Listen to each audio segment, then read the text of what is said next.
On voulait juste montrer aux gens qu'il y a la discrimination, il existe aussi. Ce genre des événements, c'est très important. Les amis doivent être là et surtout nous qui sommes victimes de ça, nous devons vraiment soutenir ce genre d'œuvres parce que c'est important pour que nous puissions parler très haut que nous vivons dans un monde où il y a la discrimination, surtout dans le domaine d'embauche, il y a partout. Moi, personnellement, je suis très content de participer en tant qu'artiste et humoriste. J'ai suivi le film et c'était très bien.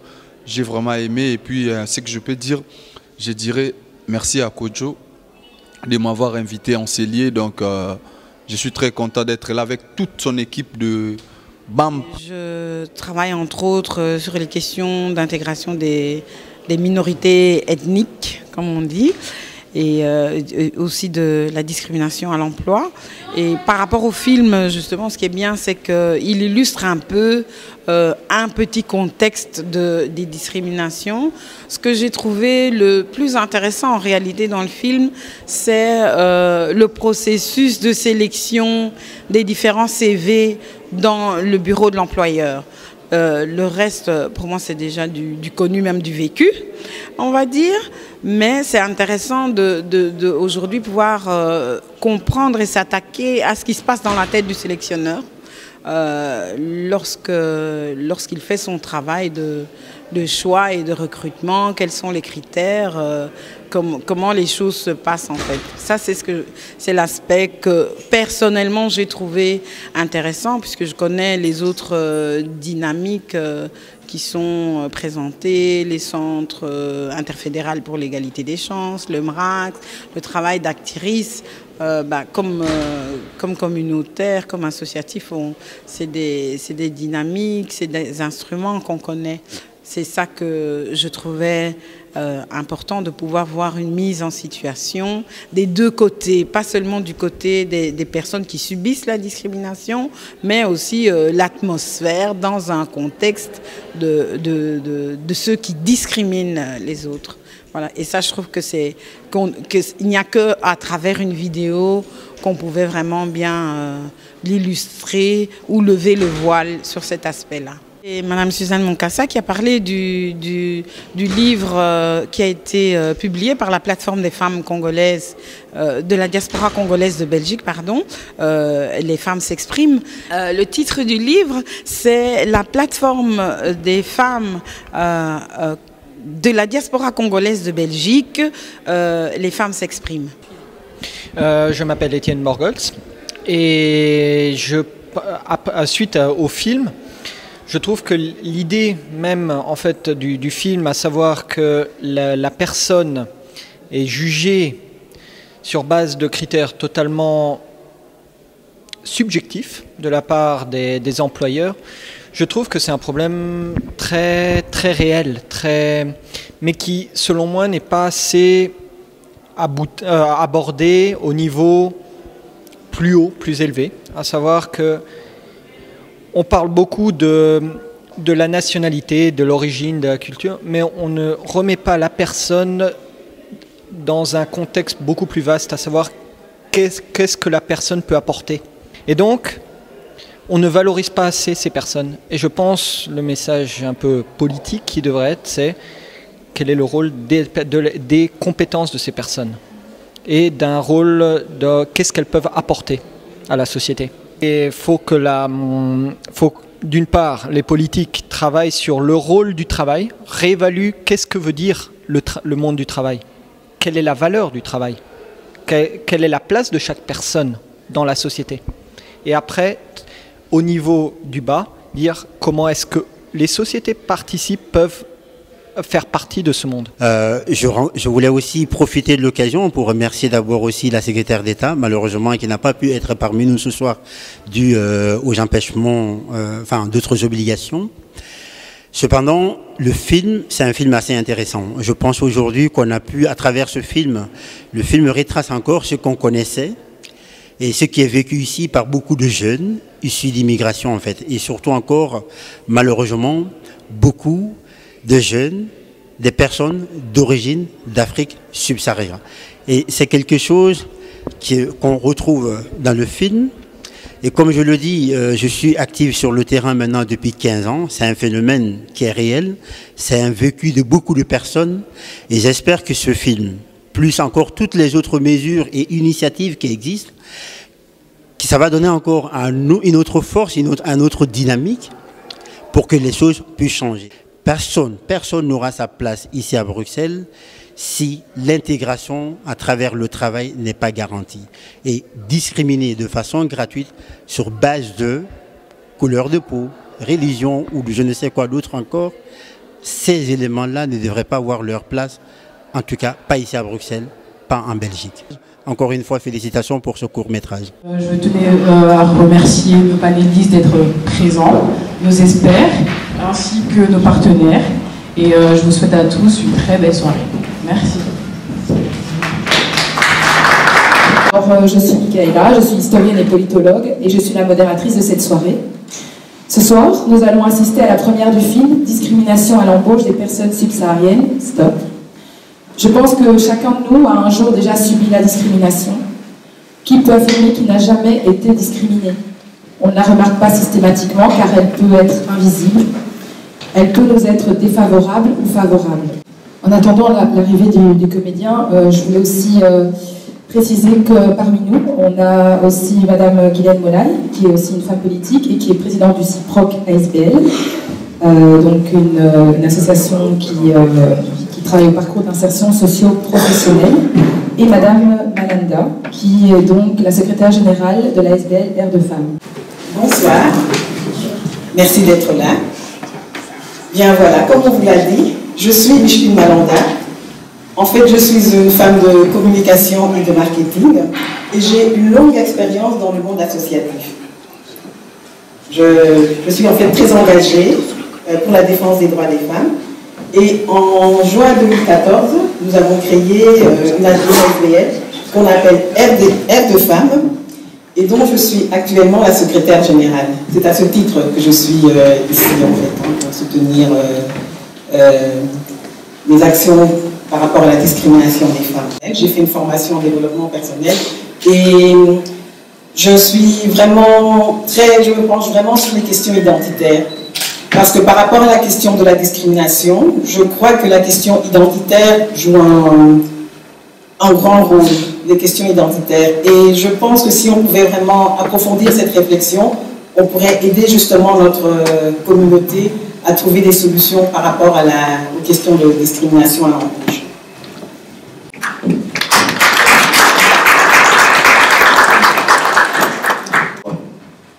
Le gouvernement bruxellois, parce qu'on est ici dans le cadre d'un cabinet régional bruxellois, ne reste pas les bras croisés. Je pense qu'il y a une représentante d'Acteris qui aura l'occasion peut-être d'en parler mieux que nous, mais il y a des mesures qui ont été prises, qui sont prises, il y a des budgets qui sont développés pour toute une série d'actions pour lutter contre la discrimination à l'emploi, notamment récemment le ministre de l'Emploi a lancé le double CV, le faux CV si je puis dire. En résumé, ce sont des inspecteurs régionaux qui vont pouvoir, en changeant quelques critères, envoyer des CV, un deuxième CV aux mêmes sociétés pour vérifier s'il n'y a pas justement un traitement différent, si on change le nom, si on change l'origine, si on change l'âge aussi, parce qu'il y a aussi des discriminations par rapport à l'âge. Et donc ça, c'est fait par le gouvernement.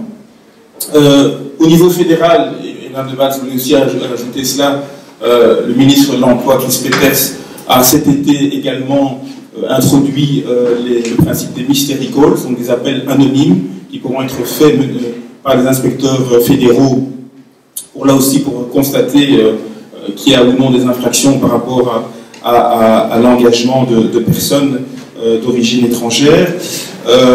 Une action aussi avec les syndicats qui a été menée 2 années de suite avec un projet qui s'appelle Racism Game Over. Les syndicats, les 3 syndicats d'ailleurs, c'est FGTB, CGSLB. En quoi ça consistait? Vous savez qu'il y a toute une série de délégués syndicaux, ce sont eux finalement les représentants du personnel. Eh bien, on les a sensibilisés un maximum à la question de la diversité et de la discrimination sur le marché de l'emploi. Et donc, ça permet évidemment, à l'occasion des discussions avec les conseils d'entreprise, etc., que les délégués eux-mêmes puissent sensibiliser les patrons d'entreprise pour que il y ait beaucoup moins de discrimination en région bruxelloise, avec deux chiffres quand même à rappeler. 71% le taux d'emploi des belgo-belges, 35% pour les personnes d'origine étrangère en région bruxelloise, c'est peu, c'est la moitié, donc il y a un vrai souci.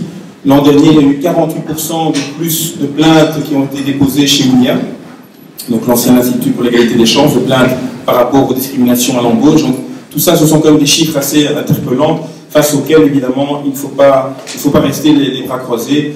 Et je vais m'arrêter là en citant peut-être aussi, et Ibrahim, qui est à mes côtés, connaît très bien cela, toutes les campagnes qui sont menées en termes de lutte contre le racisme, la discrimination. Il y en a une qui est lancée lundi prochain, enfin, dans 2 jours. Tous les racistes sont les mêmes, enfin, avec Cody, l'humoriste, etc. Donc vous aurez l'occasion de la voir sur les réseaux sociaux. Voilà. Donc tout le soutien de Madame de Batz, la région bruxelloise, c'est tellement le combat que nous menons face à... Je suis là, pas seulement en tant que collaborateur, mais aussi en tant qu'un homme engagé politiquement et voir comment, à côté de toutes ces mesures-là, qu'est-ce qu'on peut encore faire aujourd'hui, ou en tout cas dans le futur, pour améliorer, parce que les chiffres parlent d'eux-mêmes. Et on ne peut pas rester comme ça, bras croisés, à côté de ce qui a été décidé maintenant. Le but aussi, c'est de voir qu'est-ce qu'on peut améliorer. Quand on travaille dans une association généraliste, on a l'habitude de recevoir des personnes de toute origine, de toute nationalité, et ça je le dirai par après, mais ça nous permet d'avoir une certaine expertise, une certaine analyse, sans pour autant faire une concurrence entre les victimes de racisme et de discrimination. Ça nous permet de cibler quelles sont les origines de la discrimination pour les victimes, et ça on en parlerai après. Bonsoir. Vous êtes là ou vous n'êtes pas là? Bonsoir encore. Donnez-moi une bonsoir avec plein d'énergie, même si il fait froid. Bonsoir encore. Bonsoir. Donc, je me présente d'abord. Je suis Hans Louzou, artiste, comédien congolais. Mais quand je suis venu ici, directement, j'ai changé les noms. Parce que un bon Congolais ou un bon Africain, quand il part quelque part, il prend directement les choses qu'il coûte là où il vient. Comme j'étais menté, je suis changé le nom. Demandez-moi quel nom j'ai mis. Mon ami m'a donné 2 noms, j'ai choisi, ou soit Vandenborg, ou soit Vertonghen. Moi-même, j'ai fait la comparaison. Vertonghen, Ngen. Ça sonne comme la cloche de l'église. Ngen. J'ai pris Ngen, je mis. La madame qui était au secrétariat, tu m'as demandé, mais c'est quel est votre nom? Je m'appelle Hans Vertonghen. Oh! Tu es au pont noir. Qui t'a pris ce nom-là? Je dis, je suis parenté avec, à l'époque de Congo flamand belge. Il m'a demandé encore, quelle est ton source? Je suis aux sources des rivières. Parce que selon lui, c'est écrit que moi je suis avec une parenté blanc. Mais c'était un nom que mon ami m'a dit, garde ça ton secret. J'ai demandé toutes choses. Je vous dis, mes amis, depuis que j'ai porté ce nom-là de Vertonghen, j'ai vécu des choses inébranlables. Même pour combler l'Internet à la maison, si j'appelle. Allô? Oui, j'ai un problème, je veux le Wi-Fi ici à la maison. Passez-moi votre nom. Oh, mais c'est Vertonghen. Bon, oui, monsieur, bon, je t'arrive dans 2 jours. Mais si j'appelle avec mon nom de l'ancien au Congo, rendez-vous 2 semaines. Bon, je veux continuer après. La suite, c'est après. Hein? Parce qu'on va continuer autre chose. Ok, merci beaucoup.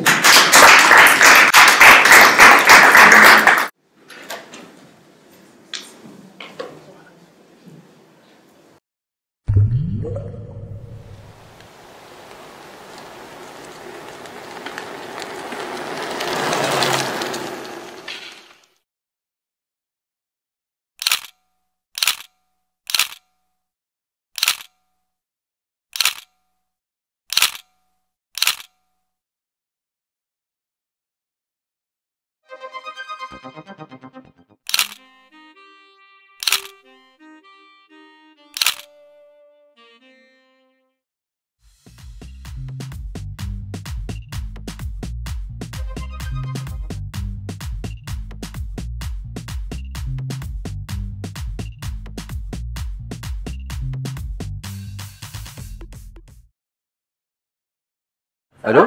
Très bien, merci. Allô? Au revoir, bonne journée. J'y crois pas, elle a raccroché.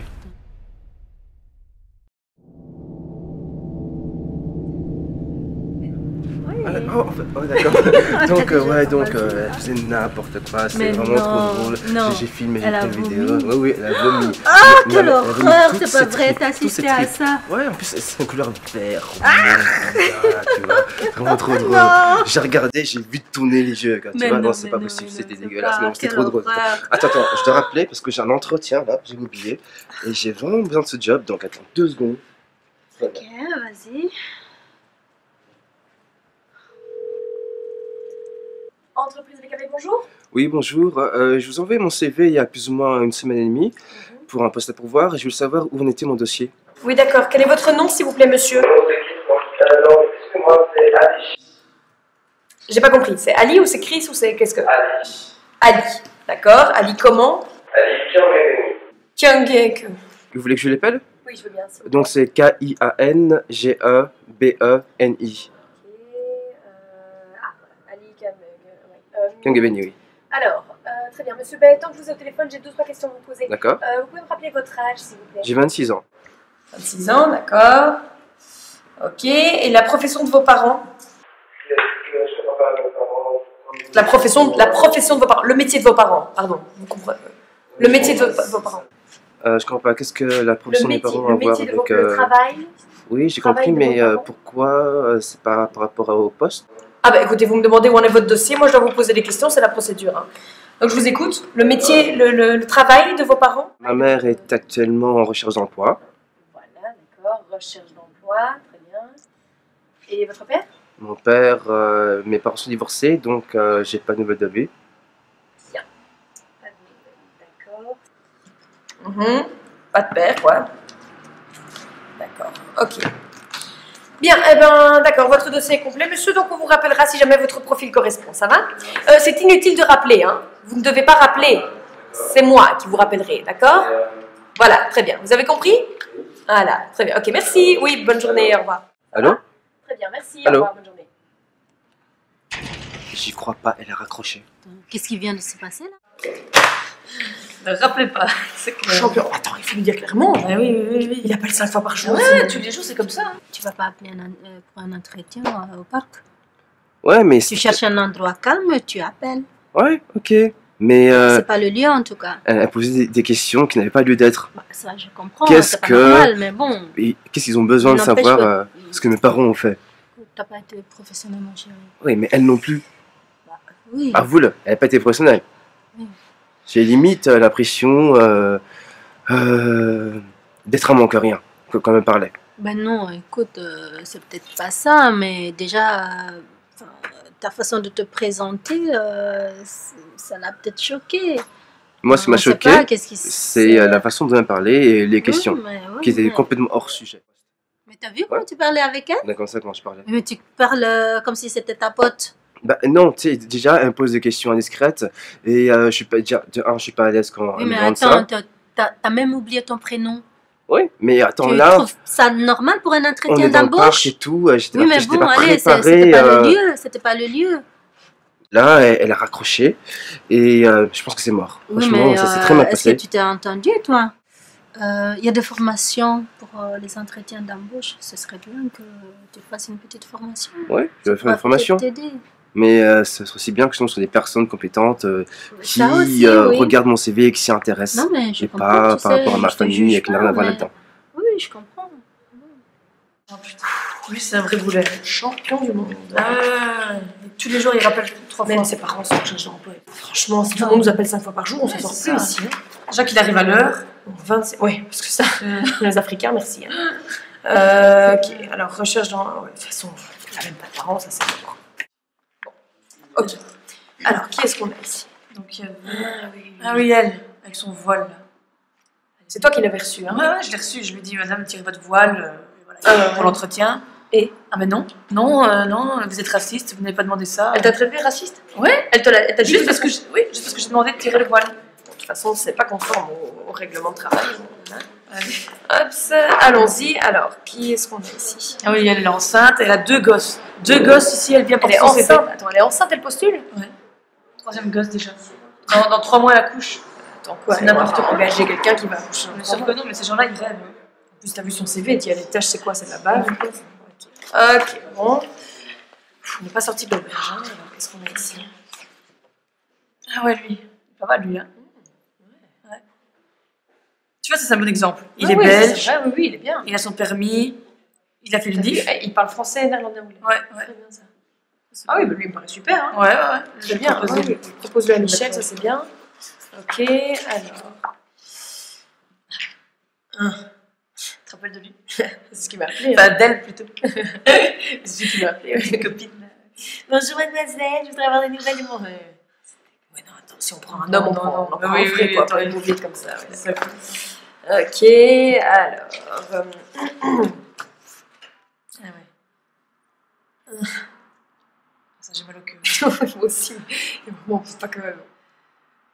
C'est un handicapé, genre. Mais il a 3 doigts. Il a 3 doigts. Comment est-ce que tu veux qu'il tape à l'ordi?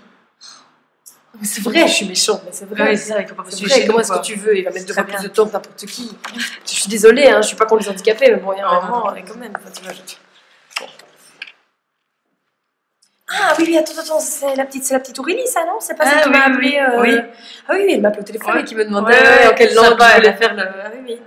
Elle est très chouette, elle, en plus. En plus, elle m'a dit qu'elle était célibataire, donc pas de question d'enfant. Ah, ça c'est bien. 25 ans, les jeunes, donc motivés. T'as vu où est-ce qu'elle habite? Dit, elle est juste à côté. Ah oui, c'est la rue. Ah oui, c'est la rue à côté, derrière. Oui, c'est ça. Super, ça. Ah, ok. Ça, je pense on va la poser aussi. Ça, c'est très bien. Ok. Bon, attends, il faut qu'on active un peu. J'en ai encore ici, hein. Au niveau des candidatures, là, pas de pause café, hein, parce qu'il faut que ça active. Hein. Là, je suis en sous-effectif, ça va pas être possible, quoi. Attends, pas de pause café? Non, pas de pause café, il faut des. Il faut de la matière, là. Ouais, on trie les dossiers. Mais, enfin, c'est juste qu'il y a plein de gens et tant mieux, s'il y a plein de gens, tant mieux. Mais oui, mais c'est pas pertinent, tu vois, on va pas t'envoyer des gens qui sont pas D'accord, mais il y a quand même, sous l'ensemble des candidatures, il doit quand même en avoir quelques-unes. Oui, il y en a quelques-uns. De toute façon, on trie ça maintenant. D'accord. Donc t'inquiète pas. Il faut y aller parce que sinon, moi, je suis en sous-effectif, alors ça va pas. On peut juste prendre un petit café juste pendant qu'on. Un petit café, mais vous débriefez en même temps. Ouais, sinon... Allez, je fais confiance en les filles. Dans une heure, t'attends le session. Challenge. Et téléphoner s'il faut, téléphoner. D'accord, merci Michel, merci. Allez, ça regarde, les fautes d'orthographe déjà. C'est pas possible. Entretien, il y a une faute d'orthographe, mais c'est pas possible. Je sais pas quoi dire. C'est affligeant. Encore une africaine. Il y a que ça, voilà. Oui, entreprise VKB, bonjour. Excusez-moi, oui, excusez-moi. Donc, pardon, donc vous voulez savoir où en est votre dossier, oui? Votre nom? Donnez-moi les dossiers de candidature, donnez-moi les bonnes nouvelles. Ouais, on en a 2. Comment ça, 2? Bah oui, 2 qui non, mais sont 2, avec toutes les candidatures qu'on a reçues, c'est pas possible, ça. Michel, ça c'est vraiment, c'est n'importe quoi. Je ne sais pas comment les gens osent. Tu dois voir leur CV, tu dois voir la manière dont ils me parlent au téléphone, tu dois voir la manière dont... Vous n'êtes pas un peu trop sélectif, les filles, là, quand même? Franchement, je pense pas. Franchement, je veux pas te faire perdre ton temps, en fait, juste. Ces deux-là, par contre, c'est des valeurs sûres. Je pense vraiment. C'est là, franchement, on est tous les deux d'accord. Tu les contactes, c'est sûr, t'as ton employé parfait. Ok, mais continue encore les recherches, parce que là, avec 2, j'en vais passer. Merci. Voilà, maman Nafissatou. Oh, ma petite voisine chérie. Ça va? Oh, quel plaisir de te revoir. Bah, moi aussi. Regarde. Alors, t'es venue avec quoi? À ton avis, je t'ai rapporté ça de Shanghai. Merci, ma chérie. Comme promis. Du thé au jasmin. Exactement. Allez, viens. Oh là là. Tu m'amènes en Asie aujourd'hui? Oui, et pas que ça. Regarde ce que je t'ai ouvert à côté de ça. Moi, on va prendre des thés. Qui m'envoie un message aussi, peut-être? Répondeur. Mais tu sais quoi? Quoi? Je suis inquiète. Et elle alors? Son interview, c'était ce matin? Allez, ma chérie, je stresse. Tu sais, depuis qu'il a eu son master.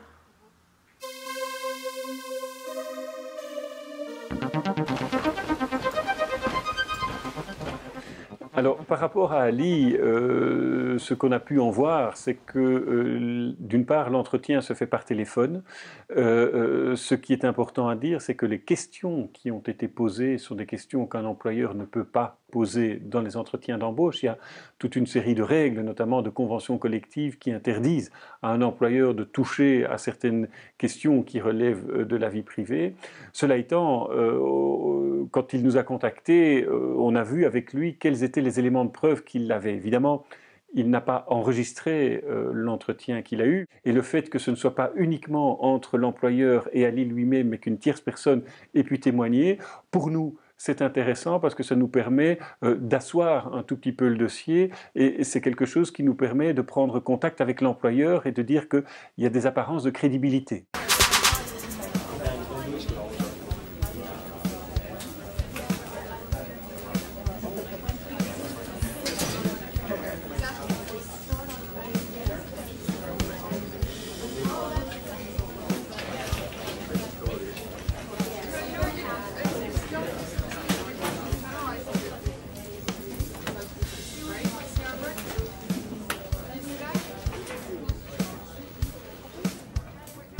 Notre ami Ali, il est le bienvenu au guichet, bien sûr. On peut examiner ce qu'il a vécu, essayer de trouver un moyen pour relancer le dialogue avec le recruteur, éventuellement réfléchir à une médiation. De toute façon, passez nous voir, on va essayer d'y voir le plus clair possible pour pouvoir avancer ensemble.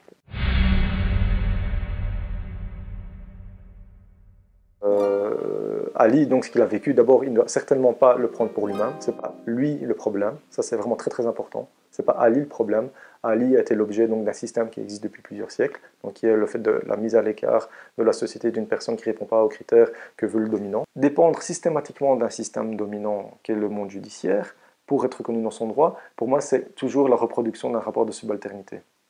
Ali ne doit pas attendre qu'on lui donne son droit, ne doit pas attendre que la justice le reconnaisse dans son droit, dans son égalité. Ali doit prendre son égalité, il doit se bouger pour l'avoir, il ne doit pas attendre que la justice veuille bien lui reconnaître ou non. C'est Ali qui doit se bouger pour la prendre.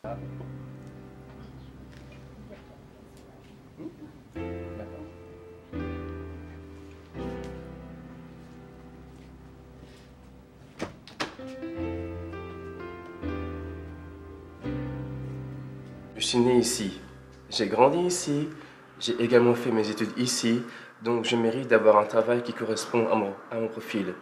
Pour moi, ainsi que toutes les personnes qui ont du mal à trouver un emploi et qui sont discriminées pour leur appartenance religieuse, sexuelle ou origine ethnique.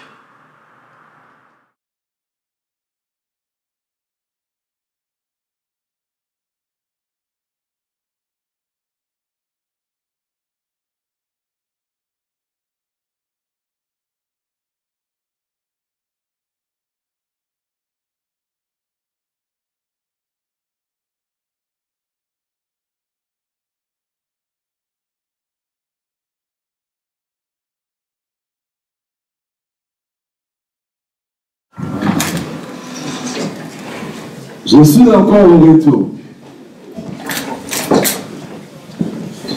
Vous-même, vous avez vu ça? Vous avez vu ou vous n'avez pas vu? Demandez-moi quoi maintenant? Comme moi, si on me demande quel était le travail de ton père, moi, mon papa, c'était un futur pêcheur. Mais quand je dis là-bas, mon père, il pêchait.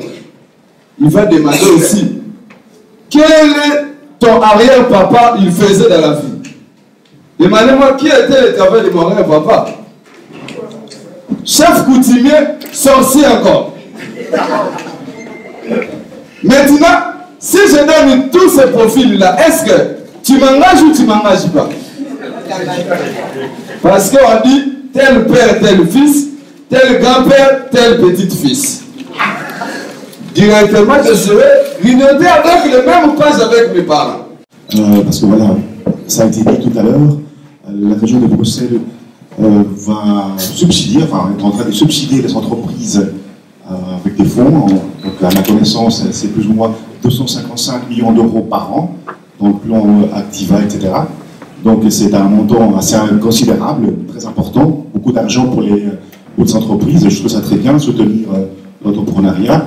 Mais est-ce que dans les conditions qu'on a mis justement pour octroyer cet argent-là aux entreprises, on a dit quelque part qu'il fallait qu'elles fassent aussi un effort pour pouvoir justement engager les personnes qui sont belges d'origine étrangère ou des personnes étrangères voilà, afin de, à un moment donné, essayer de résoudre ce problème. Parce que d'un côté, on donne de l'argent, mais est-ce qu'on met des conditions pour qu'on puisse résoudre enfin cette question de la discrimination? Pas moins que votre remarque est pertinente. Ce qu'on essaie de faire, en tout cas, au niveau de la région bruxelloise, on l'a fait, je l'ai dit tout à l'heure, peut-être que vous n'étiez pas là, je ne sais pas. Nous avons travaillé, nous, avec les organisations syndicales, où la question de la discrimination à l'embauche était au cœur d'un projet qui s'appelait Racism Game Over. Comme je le disais, je ne vais pas inventer une réponse que je ne connais pas, donc je demanderai au cabinet du ministre Gozman de bien vouloir apporter une réponse plus complète pour être sûr de ne pas dire n'importe quoi.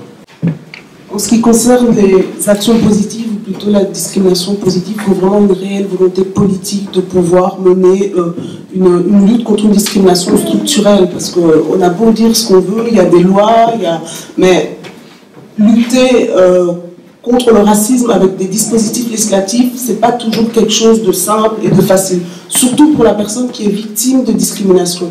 Cette personne est déjà victime d'une injustice, il va se retrouver en justice, et là c'est la société qui va peut-être lui nier le fait d'avoir été victime de discrimination. Et comme tout à l'heure Vincent Cornille disait que il ne faut pas s'attendre à grand-chose de la justice, c'est justement pour souligner que tant qu'il n'y a pas une réelle volonté politique de lutter contre les discriminations, tant qu'on ne met pas tous les outils en place pour lutter contre une discrimination structurelle, on risque d'avoir toujours des discriminations.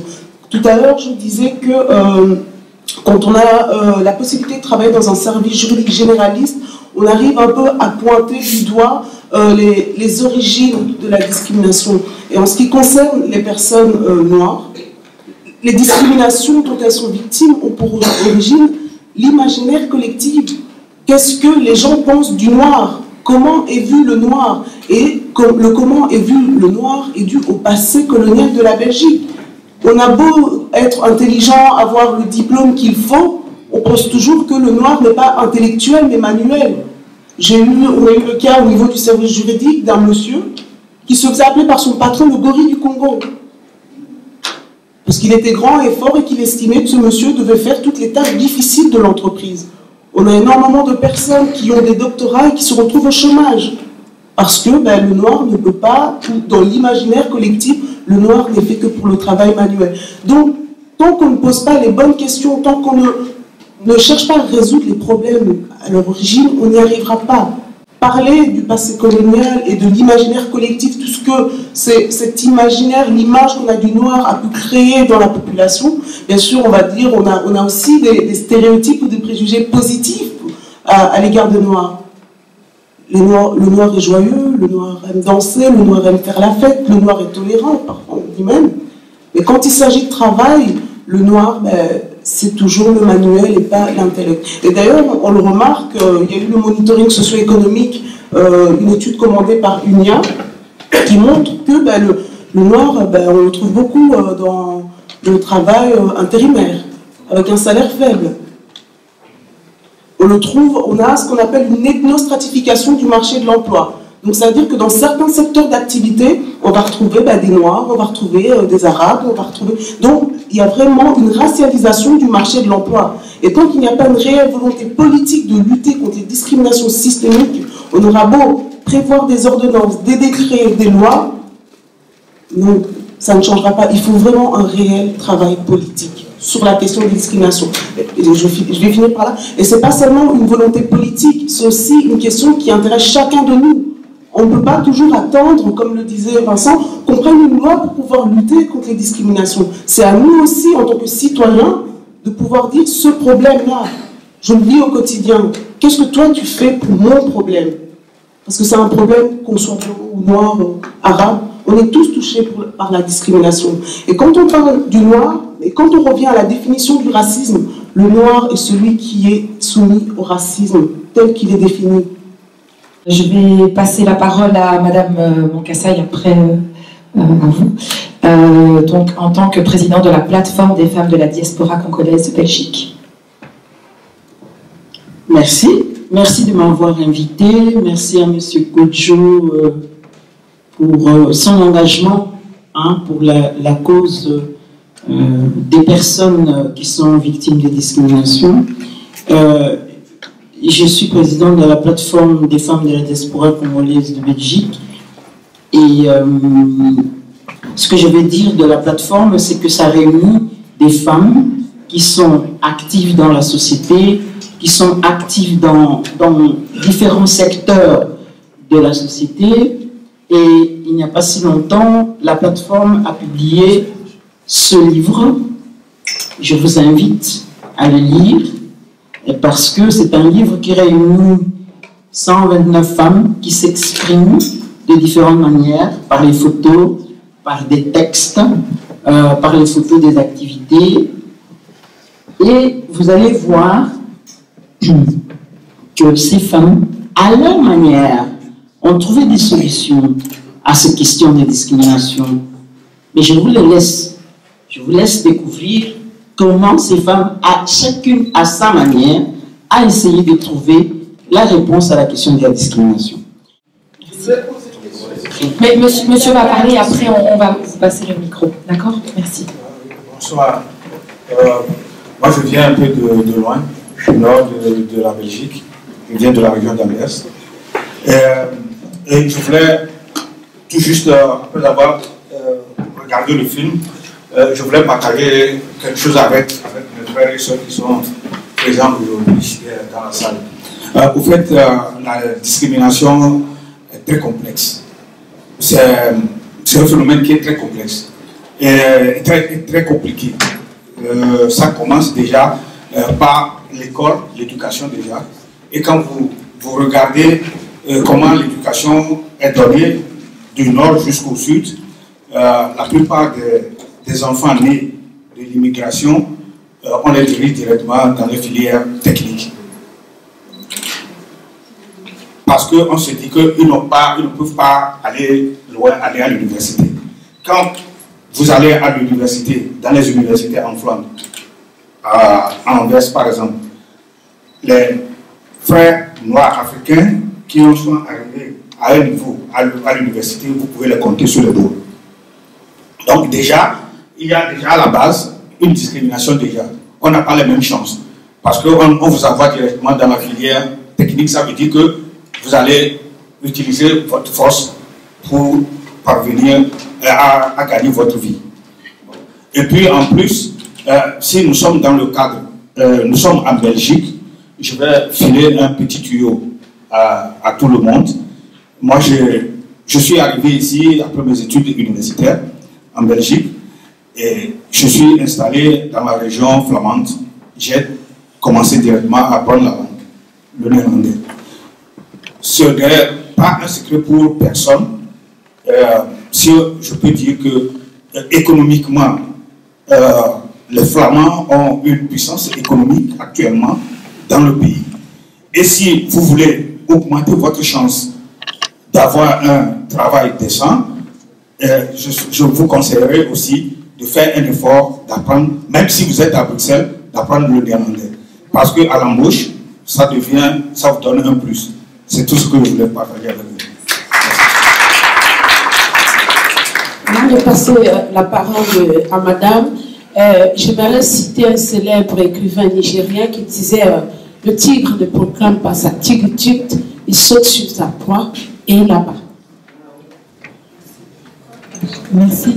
Merci beaucoup. Merci Kodjo pour l'événement. Je suis Maudine Tamboué, une de ces Congolaises du livre dont maman Suzanne vient de parler.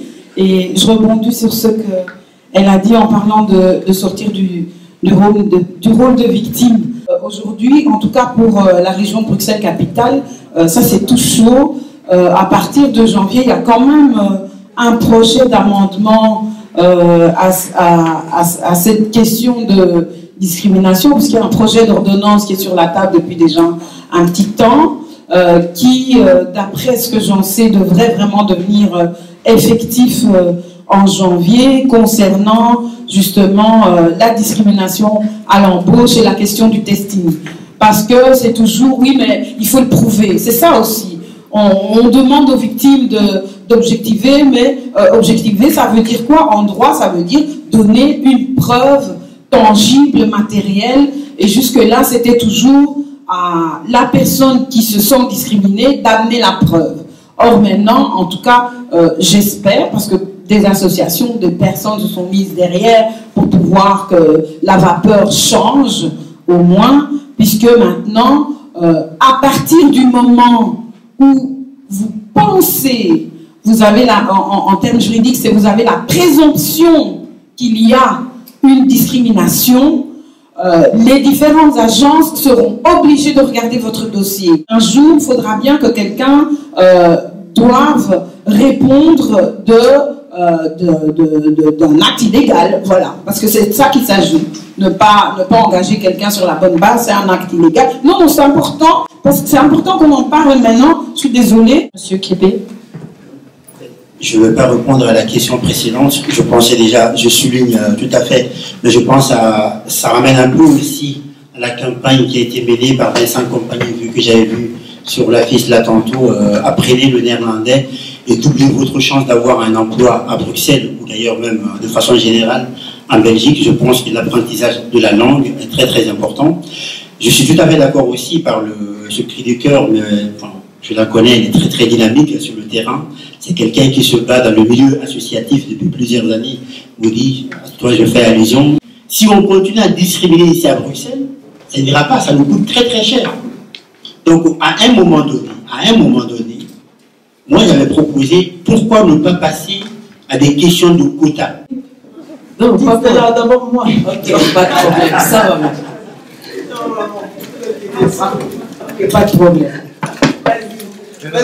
Ok, je peux? Oui, t'as dit je m'appelle Dastella Kitoga. J'ai fait aussi partie du livre. Je suis même parmi les 5 membres de l'équipe de rédaction de ce livre-là. J'ai fait la mise en scène de ce film et je prends la parole en tant que metteur en scène du film, pas réalisatrice, mais metteur en scène. Pour comment un fils, nous devons, pourquoi un enfant qui est né ici, qui peut-être ne sait même pas qu'il est noir, et qu'il apprend, c'est quand il commence à se confronter au rejet, c'est le rejet, ce n'est même pas la discrimination, qu'il se rend compte qu'il est noir. Donc le fait parfois d'envoyer un CV anonyme, rien que mon nom indique déjà d'où je viens. Donc le fait d'acquérir la nationalité ou de parler parfaitement le français ou le néerlandais n'a aucune conséquence. Ce qu'on fait nous au guichet, c'est d'abord examiner la plainte de la personne qui vient nous soumettre un problème. On regarde s'il y a moyen de la défendre juridiquement ou pas. Et de toute façon, on fait un accompagnement de cette personne. On doit d'abord voir si elle est prête à pouvoir revenir sur le marché du travail après des discriminations, parce qu'on tient compte de sa souffrance. Si c'est des personnes qui ont des atouts et qui se sentent capables, alors là, on peut les aiguiller. Moi, je fais des recherches d'emploi pour ces gens-là, éventuellement des recherches de formation, atterrissent à des ateliers de recherche active d'emploi où les personnes peuvent reprendre un peu confiance en elles-mêmes pour se présenter justement, pour en faire de beaux CV, de belles lettres, pour pouvoir vraiment croire à leur projet. Donc il y a toute une panoplie d'outils qu'on peut mettre au service des personnes qui se sentent de nouveau dans la course pour rechercher un travail. Mais accompagner des personnes qui ont vraiment souffert de la discrimination, c'est un temps énorme. Il y a un élément dont on doit tenir compte, au-delà de nos origines, c'est le phénomène de réseau. Et c'est quelque chose qui commence bien avant qu'on écrit la première lettre de son CV ou de sa lettre de motivation. Il y a un phénomène de réseau et je pense que malheureusement, en tant que personne d'origine africaine ou d'origine étrangère, on a un réseau moins bien construit dans le monde du travail. Tout simplement parce que historiquement, la Belgique était un pays de blancs et que les entreprises, la plupart, sont gérées par des blancs. Les quotas, on dit elles doivent être traitées d'une manière particulière, alors que normalement les personnes devraient être traitées de la même façon. C'est-à-dire, il ne faudrait pas plutôt travailler dans le monde du travail sur la place, le rôle de la personne, plutôt que dire on est une ressource. Maintenant, on voit de plus en plus le mot ressource. Les communes sont obligées. Pardon? Voilà. Donc, mais voilà, il y a une ordonnance qui oblige les communes bruxelloises à engager au moins 2,5% de personnes handicapées. Et au niveau de la COCOF, c'est 5%. C'est juste pour dire que les quotas, c'est possible, c'est réaliste, et que c'est une mesure que l'on doit envisager aussi. Moi, je vais aller complètement à l'opposé. Je suis tout à fait d'accord, en fait. C'est-à-dire que passer par les quotas, c'est renoncer totalement, en fait, au combat. Et donc, du coup, pour rebondir sur ce que vous disiez, en fait, sur l'aspect structurel, oui, ça passe par l'éducation, l'histoire, la colonisation, qui n'est pas du tout réglée ici. L'espace public, c'est-à-dire quand on regarde des panneaux, on vit dans un prisme qui est quand même très particulier. Je veux dire, tout est connecté, quoi.